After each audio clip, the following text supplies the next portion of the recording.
Аюдан құлынын құтқарған бие.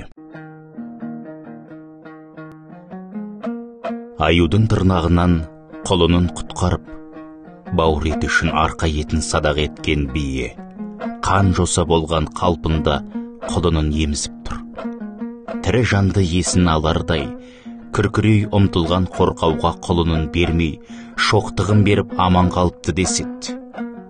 Бұл көрініске көңіл толқымай, жүрек шымырқанбай қарау мүмкін бесірі.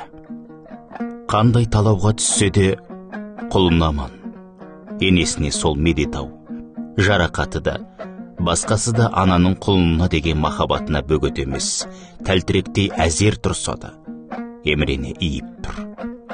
Баласы үшін ажалдан ана ғана қаймықпайды. Бауыр еті баласына қауіп төнгенде от жалынсыз, су ағынсыз анаға.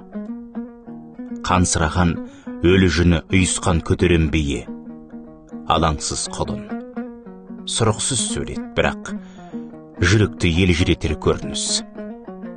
Ана махаббатының құдіретін жеткізуге сөз керек емес, осы бір сурет жеткілікті. Бірақ жұмыр жердің бетіндегі ең жоғары даму сатысындағы тіршілік иесі саналатын адамның бәрі осы бие құрлы баласына қамқор ма?